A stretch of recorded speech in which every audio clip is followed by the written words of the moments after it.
Bienvenidos a Ius Topismus. Hoy vamos a analizar una figura que todos creemos conocer, algo que parece sacado de una película, la fuerza. Claro, la típica imagen de alguien obligado a firmar un contrato. Exacto, pero ¿qué pasa cuando la presión es más sutil, cuando es psicológica? El derecho civil tiene una visión mucho más profunda y compleja de lo que significa ser forzado. Es un punto de partida perfecto, porque toca el núcleo del asunto. Nuestra misión hoy es justamente desarmar este concepto y entender dónde traza la línea la ley entre una mala negociación y una voluntad, en el fondo, secuestrada. Y me gusta ese cambio de foco que propones, porque instintivamente pensamos en la violencia, en el acto físico. Pero lo fascinante del enfoque legal es que el protagonista no es el agresor. No. ¿Quién es entonces? Es la víctima. Y su estado mental. El derecho no se pregunta tanto qué tan violenta fue la amenaza, sino más bien qué tanto miedo generó en esa persona. El vicio que anula el acto no es el golpe sobre la mesa, es el temor. O sea, el problema no es la amenaza en sí, sino el miedo que esa amenaza genera y que me lleva a firmar. Justamente. Es un cambio de un acto externo a un estado interno. Y eso es clave para entender todo lo que sigue. Ok, eso ya me cambia toda la perspectiva. Entonces, si el foco es el temor de la víctima, ¿cómo se ve la secuencia de eventos desde un punto de vista legal? No es tan simple como me amenazaron, firme. No, para nada. Hay una cadena lógica muy clara. El jurista Carlos Ducci la desglosa muy bien. Piensa en 4 eslabones. A ver. Primero, tiene que haber una presión externa, un apremio, ya sea físico o moral, dirigida a una persona. Ok, el acto de presionar. Segundo, y este es el eslabón crucial, esa presión debe generar un temor en la víctima, un miedo real. El efecto psicológico. Tercero, es a causa de ese temor que la persona manifiesta su voluntad. O sea, decide firmar no porque quiera, sino para evitar el mal con el que la amenazan. Hay una conexión directa. Y el cuarto eslabón es la consecuencia. El acto jurídico que nace de esa voluntad está viciado. Nació enfermo, digamos. Entiendo la cadena. Presión causa miedo y el miedo causa la firma. Si falta uno de esos eslabones, La cadena se rompe. Y el acto podría ser perfectamente válido, aunque la situación haya sido, muy desagradable. aquí es donde se pone interesante porque me imagino que no toda la presión es igual. Una amenaza de muerte no es lo mismo que una amenaza de, no sé, contar un secreto. ¿Cómo clasifica el derecho todo esto? La primera gran división es la más clásica. Es como separar el hardware del software. Me gusta esa analogía. Por un lado tienes la fuerza física, la vis actual de los romanos. Ese es el hardware, el uso de violencia directa que afecta tu integridad corporal. Y el software sería, La fuerza moral, o vis compulsiva. Aquí no hay golpes, hay amenazas. Es una presión que apunta directo a la psiquis, a la mente. espera un momento, con la fuerza física si alguien literalmente me toma la mano y me obliga a dibujar mi firma, ¿se puede decir que mi voluntad está viciada? A mí me suena a que ahí simplemente no hubo voluntad de ningún tipo. Has dado en el clavo de un debate jurídico fundamental. Y la mayoría de los autores, de hecho, están de acuerdo contigo. Ah, bueno. En ese caso extremo, donde la persona es casi un objeto, no se habla de una voluntad viciada. Se habla de una ausencia total de voluntad. ¿Y si no hay voluntad? El acto es jurídicamente inexistente. Nunca nació. Por eso, muchos sostienen que la verdadera fuerza que opera como vicio es la moral, la amenaza. Claro, porque te deja una opción, aunque sea una opción terrible. Exacto. O firmas o sufres el mal con el que te amenazan. Tienes una elección, pero no es una elección libre. La voluntad existe, pero está coaccionada. Y me parece que hay otras formas de clasificar esto para hacerlo aún más preciso, ¿no? He leído sobre la visión del profesor Hernán Corral. Sí, y su clasificación es muy útil, porque se alinea perfecto con lo que acabamos de conversar. Él distingue entre fuerza absoluta y fuerza relativa. ¿Qué vendría siendo? La fuerza absoluta es justamente el ejemplo de guiar la mano para firmar. Suprime por completo la voluntad, conduce a la inexistencia del acto. ¿Y la relativa? Es la que no elimina la voluntad, pero restringe tu libertad. Te obliga a celebrar el acto para evitar un mal mayor. Esta es la que típicamente vicia el consentimiento, la amenaza clásica. Ok, entonces tenemos físico, moral y absoluto relativo. Divisiones que nos ayudan a entender la consecuencia, inexistencia o nulidad. Pero esto no se queda solo en el mundo de los contratos, ¿cierto? Suena muy parecido a un delito. Totalmente. La fuerza vive en dos mundos, el civil y el penal. Un mismo hecho puede anular un contrato y al mismo tiempo llevar a alguien a la cárcel. ¿Y cómo se distingue en el ámbito penal? La distinción que hacía el jurista Alfredo Echeverry es muy clarificadora. Él hablaba de un espectro, con 3 niveles. A ver, Primero, la coacción. Es la fuerza física actual o inminente. El dame la billetera o te golpeo ahora.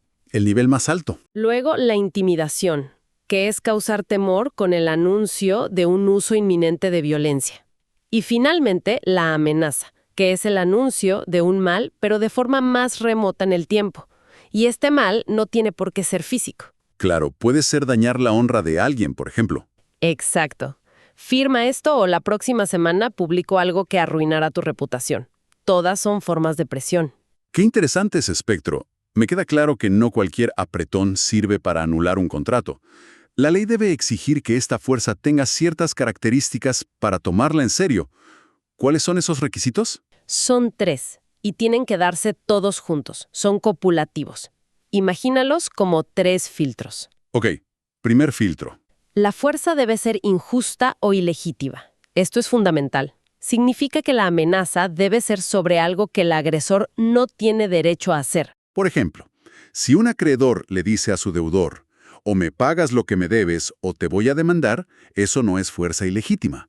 Es el anuncio del ejercicio de un derecho. Entiendo. Es ilegítima cuando se amenaza con algo ilegal o se abusa de un derecho. Segundo filtro. El segundo es que la fuerza debe ser grave. Y aquí el Código Civil chileno tiene una fórmula muy, muy interesante. ¿Cuál es? Dice que la fuerza debe ser capaz de producir una impresión fuerte en una persona de sano juicio, tomando en cuenta su edad, sexo y condición. Ah, fíjate en la mezcla. Por un lado, un estándar objetivo, la persona de sano juicio. Una especie de persona promedio razonable. Pero por otro le añade elementos súper subjetivos. La edad, el sexo, la condición de la víctima. Eso es clave.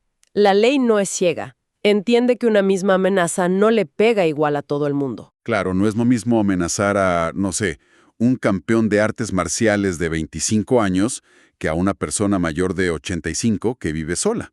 Exactamente.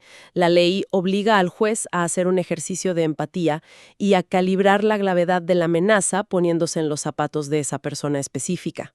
Y dentro de esta gravedad, ¿sobre quién tiene que recaer la amenaza? ¿Solo sobre mí, el que firma? Bueno, la ley presume la gravedad si la amenaza es contra ti, tu cónyuge, tus ascendientes o descendientes. Padres, abuelos, hijos. En esos casos, se asume que una amenaza así te va a causar una impresión fuerte. ¿Y qué pasa si amenazan, por ejemplo, a un mejor amigo? O a un socio. Alguien muy importante para mí, pero que no es un familiar directo. En ese caso, la carga de la prueba es tuya. Tienes que probar ante el tribunal que, debido al vínculo que tienes con esa persona, esa amenaza te produjo a ti personalmente una impresión tan fuerte y grave que te llevó a firmar. Es más difícil, pero la puerta queda abierta. Bien, entonces, Ilegítima y grave.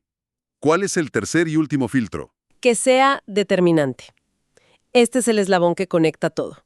Significa que la fuerza fue la razón principal por la que manifestaste tu voluntad. O sea que se usó con el objeto de obtener el consentimiento, como dice el código. Debe haber una relación de causa-efecto directa. Si la persona, incluso sin la amenaza, hubiese celebrado el contrato de todas maneras, entonces la fuerza no fue determinante. Esto me lleva a pensar en la parte práctica. En un juicio, ¿cómo se prueba que sentiste un miedo grave y determinante? Es tu palabra contra la de la otra persona. La regla general es la que impera en el derecho. Quien alega, prueba. La persona que dice haber sido forzada es quien tiene la responsabilidad de acreditarlo. ¿Y cómo se hace eso? Bueno, la ley es flexible. Se puede usar cualquier medio probatorio. Testigos, correos, mensajes de texto, grabaciones, incluso peritajes psicológicos. Todo sirve. Ok, entiendo. Y otra duda práctica. ¿Importa de quién viene la amenaza? Recuerdo que en el dolo es crucial que el engaño venga de la contraparte.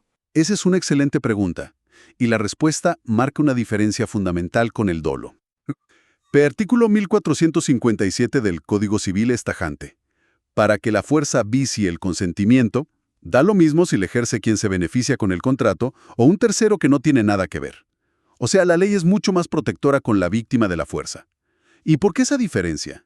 La lógica es que el engaño apela a tu intelecto.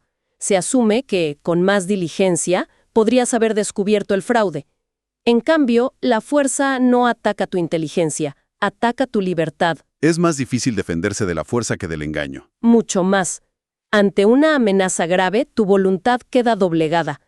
No importa de quién venga la amenaza, el efecto en tu libertad es el mismo, y eso es lo que la ley protege. Clarísimo.